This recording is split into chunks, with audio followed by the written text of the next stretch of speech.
Les fibromes utérins sont des tumeurs bénignes qui se développent dans l'utérus et provoquent des symptômes tels que des douleurs abdominales, des mictions fréquentes et des saignements menstruels abondants. Selon des études, les fibromes utérins seraient une source majeure de morbidité, en particulier chez les femmes noires en âge de procréer, y compris en Ouganda. Le docteur Atwaere Suzanne est obstétricienne et gynécologue à l'hôpital spécialisé pour les femmes et les nouveau-nés de Mulago, à Kampala. Elle explique qu'à mesure que les fibromes grossissent, ils peuvent provoquer des saignements excessifs, des douleurs et de l'inconfort, mais que de nombreuses femmes tardent à consulter un médecin. Certaines de ces femmes peuvent se présenter avec des mictions ou des émissions d'urine fréquentes parce que les excroissances exercent une pression sur la vessie. Certaines peuvent également souffrir de constipation en raison de la pression exercée sur le rectum. Enfin, certaines femmes souffrent d'infertilité, c'est-à-dire qu'elles ne parviennent pas à concevoir un enfant. Jaliat Namuwaya, 38 ans, a connu des symptômes similaires à l'âge de 25 ans. Elle a essayé la médecine à base de plantes, mais cela n'a pas atténué son état ni apporté de soulagement.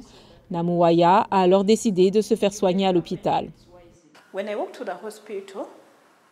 Quand je suis allée à l'hôpital, ils ont vu mes trompes bouchées, puis des fibromes. Ils m'ont donné des médicaments pour les fibromes en particulier.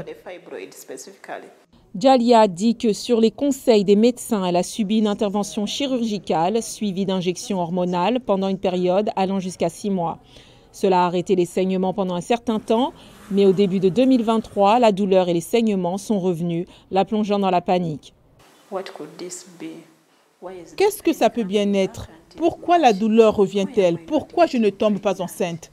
Vous savez, dans notre société africaine, lorsque vous ne tombez pas enceinte, vous êtes condamné comme rien, à commencer par votre mari. Qui voudrait rester avec quelqu'un qui ne peut pas tomber enceinte? En fait, certaines personnes disent que cette femme est maudite.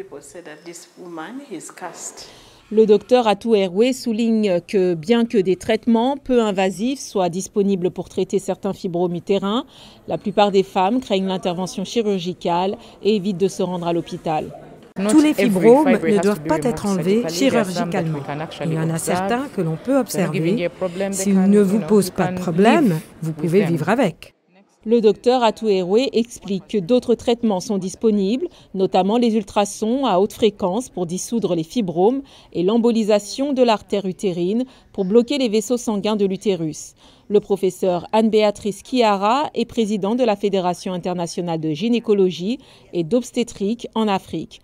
Selon elle, si les femmes doivent se soumettre à des dépistages fréquents, les gouvernements doivent faire davantage pour rendre les soins hospitaliers accessibles et abordables. Pour les fibromes, il faut d'abord poser des questions pertinentes.